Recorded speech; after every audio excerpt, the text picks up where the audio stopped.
His name is Peter Baldwin, and he's the founder of Bird Dogs Shorts. You've probably seen him on Shark Tank, where Mark Cuban obliterated his pitch. Look, Mark, he'll admit it. The invention of the first ever stretch khaki shorts that feel amazing, look amazing, and can wear literally anywhere wasn't his best idea. But he's got more, like Dog Trader, just like Auto Trader, but you can sell your old dog.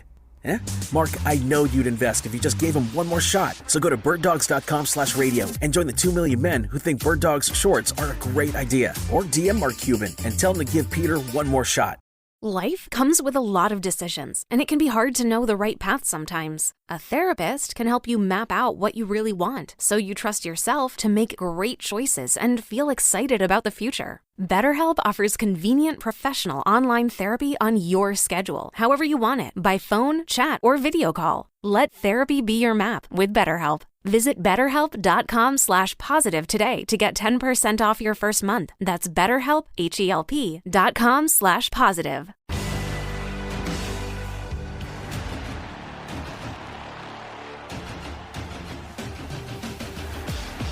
Steve is having a great day. Actually, two different Steves. We had a Steve win our HTO free iced tea vouchers, and we had a different Steve win our Win Surge voucher. Maybe a Steve. That's a lot of Steves.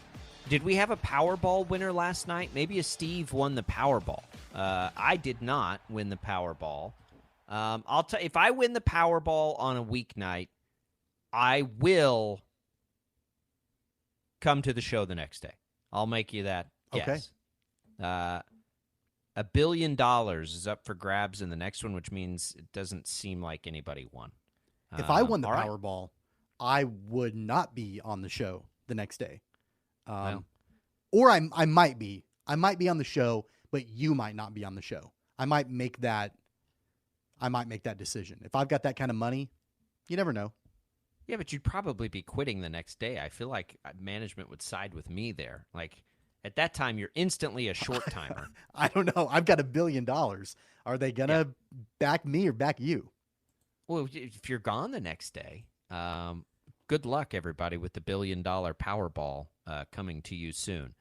Real quick before we get back into this running back discussion, you a Lionel Messi guy, Tommy? He's here, and people are going nuts for it. I saw he was grocery shopping the other day. There were photos of him at a grocery store in Florida pushing a cart around, and I looked at it and I thought, I don't know why I care about this, but yeah, people are freaking out. They're seeing him all over the place. Yeah, I mean, I'm glad he's here. I'm glad he can come here and maybe get a little anonymity. I saw some tickets for his first game were going for a reported like $110,000. Okay. Good luck there on that. That's pretty crazy. That's not just pretty crazy. That's really crazy. But okay. I'm happy he's here. Good for him. I'm happy he's here. I've never watched him play soccer. I think I'm pretty sure the picture that I saw of him, he was shopping at a Publix grocery store. I don't know if you've ever been to a Publix before. But I think it's on vacation, maybe it's a top-notch grocery. Like they've got like the sub sandwiches there apparently are incredible. I've had one before. It was great. So I don't blame him. I mean, that's a good place to go get your groceries. It seems like a fine place. Yeah, good for him. I mean, it'll be a different experience. I feel like I've heard he can't even get home. Like when he's in Argentina, like he can't be out. Like he can't be. All right, well, back to football, American style.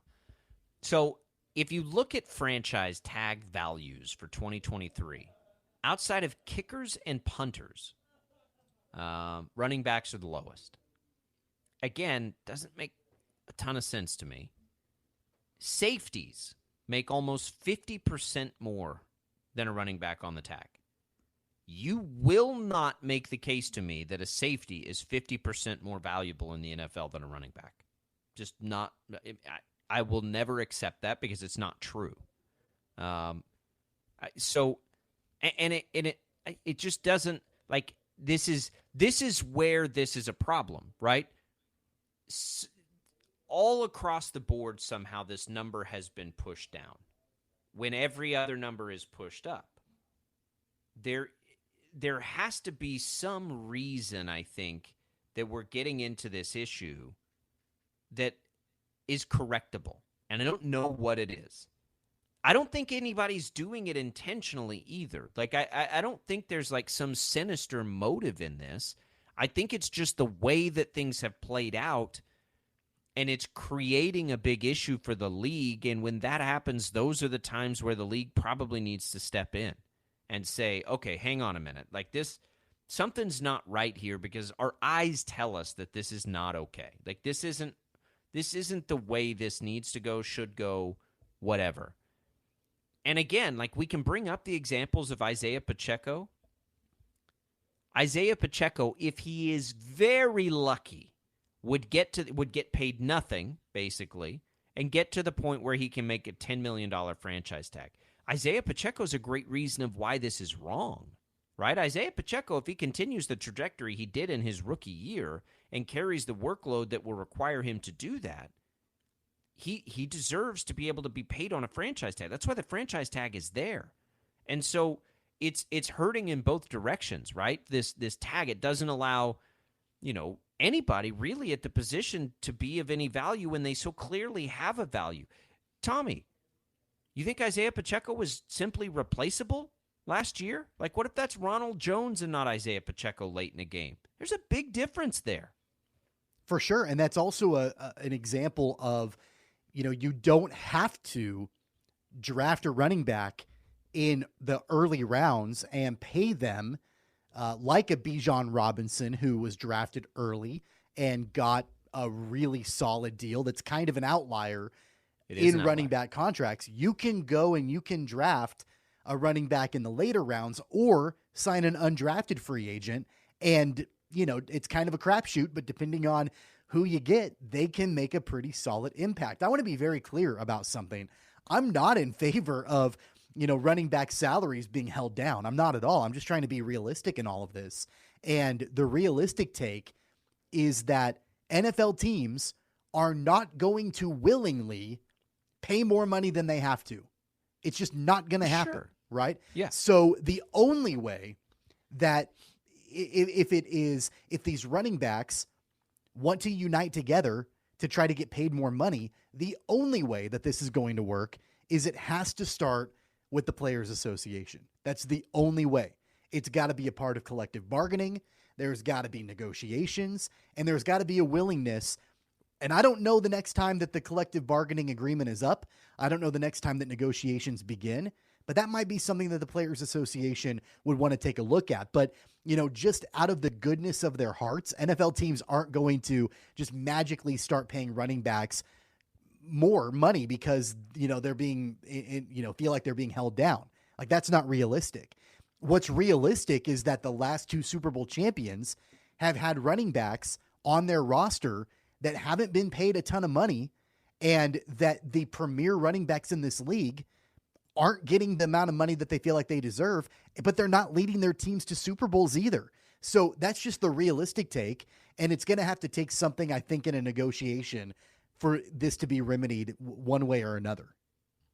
But the Rams did have high-profile running backs on their roster. They had three of them. Akers, Henderson, and Michelle were all relatively high picks. Those are not high-profile running backs. They might have been picked high, but as far as their production in the league, you can't tell me that Darrell Henderson ranks up there with Austin Eckler and Dalvin Cook and, those other guys that are on the market right now. Like, that's not realistic. You're saying that teams that win Super Bowls aren't investing in the position, and that's not true.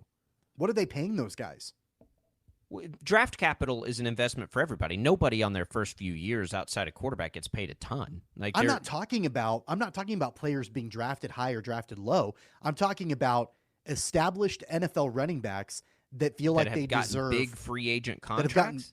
That feel like they deserve big free agent contracts. Those running backs, they've not led their teams to Super Bowls, have they?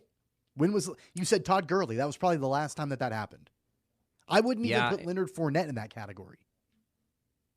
Well, Leonard Fournette was really good the year they won the Super Bowl. Like, he actually had one of his better years. And Joe Mixon made it to the Super Bowl for the Bengals. I think you could make the case there for him. And, Miles Sanders, for whatever you want to say about Miles Sanders. Like, these running backs that, fit a profile.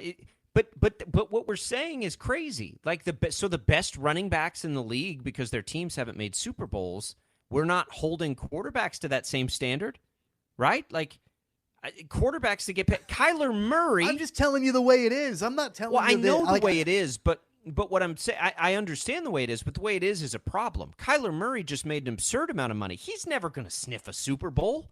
So why is that different than evaluating the running backs? Like if Super Bowl is the standard to get paid, we pay quarterbacks all the time. Tell me why this is a problem at its core. Like, and I think I agree with you that to an extent, like it could spiral out of control and, not, but I want to know, like, is this a legitimate problem for the league, or is this a desire for running backs to just make more money? Like, what is a problem for the league? What is the end result for this if it's not remedied? The problem is some of your best players, some of the most exciting players, high-profile players, most popular players are going to revolt. When Marquez Valdez-Scantling, so you lose, like, you want the best players to play your sport. What's the alternative? Retire?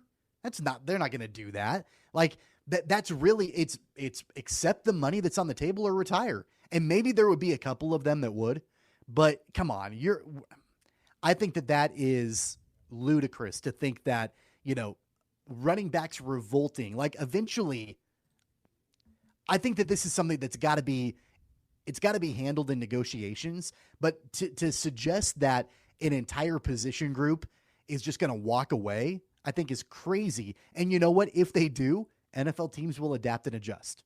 Of course they would adapt and adjust, but it doesn't mean you don't try and solve the problem before it happens, right? You don't want the problem to get to that point. Again, you can't have, like, and it happens time and time and time and time and time again. You can't keep, like, Tim Patrick cannot be, consistently paid more than Saquon Barkley. Like, that's not good for the game of football, because you want Saquon Barkley playing football. He's as explosive and dynamic a player as there in the league. So, and it's not right. Like, something's not correct. Like, that's not correct, right? That's not the correct valuation. But And I don't know that there's a sinister reason. I don't think that there is, quite frankly. I think that the problem is the tag number is so low for running backs that running backs are like, man, that sucks. Like, that tag number is not appropriately reflective of what we're doing in the game. And they're correct in that. So is Saquon Barkley going to play this year? Because what's his option? Hold out and not play? Yeah, just like Le'Veon Bell. Is he going to do that? I don't know. Le'Veon Bell did it, but it's rare that happens. Saquon Barkley, by the way, has a contract too. Like he's even a little bit different in this situation. Where is he on this list? So he has. Let me look at his. He signed a 4-year deal with the Giants, so he actually has been paid. That's why Saquon Barkley kind of caught me off guard in that. Josh Jacobs is probably a better example of somebody who, carried the load last year, is young, right? He's 25 years old. He is now coming into that spot where, I get it. I get not wanting to give him a massive deal, but I would bet you, right, that if his tag number was that of a wide receiver for this year, I'll bet you the Raiders would pay him. I'll bet you they would for a year. Because that's his importance to the team. And that helps both ways, right? That goes both ways. The tag number for running backs is just too low. And your problem is Isaiah Pacheco is never going to get paid in this league. Ever. Like, he might be lucky to get a franchise tag, if we're being completely honest. Do you think if Isaiah Pacheco came up, the Chiefs would tag him at $10 million? Probably not. And you know what? I bet you because they're so good at drafting, they could go out and draft another running back that would be effective for them. Yeah, they're so good at drafting Clyde Edwards-Helaire.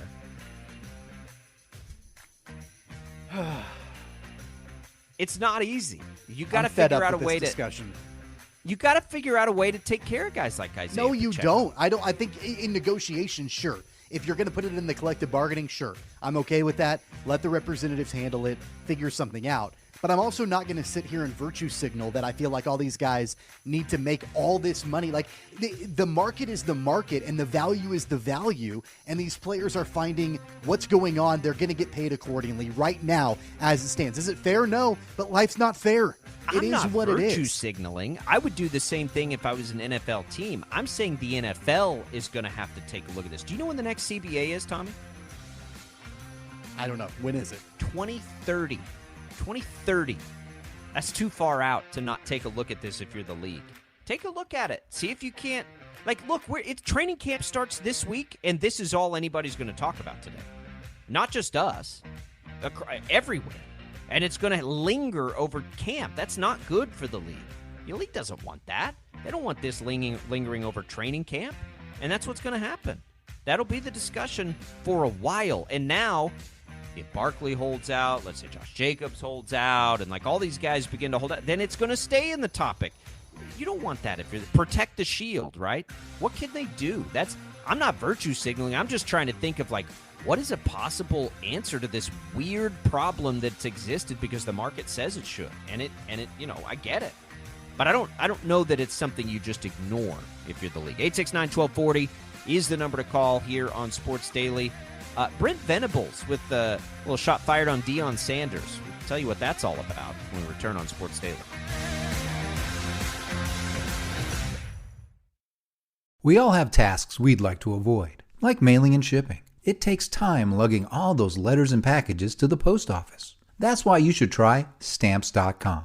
For 25 years, Stamps.com has made mailing and shipping easy. You get all the services of the post office right on your computer, anytime. No traffic, no waiting, no hassle. Plus, you save money with discounts up to 84% on USPS and UPS. With Stamps.com, all you need is a computer and printer. Print stamps, print shipping labels, and if you sell products online, Stamps.com connects with every major marketplace and shopping cart, so you can spend less time on shipping and more time on your business. Get started with Stamps.com today. Sign up with promo code PROGRAM for a special offer that includes a 4-week trial, plus postage and a digital scale. Just go to Stamps.com and enter code PROGRAM.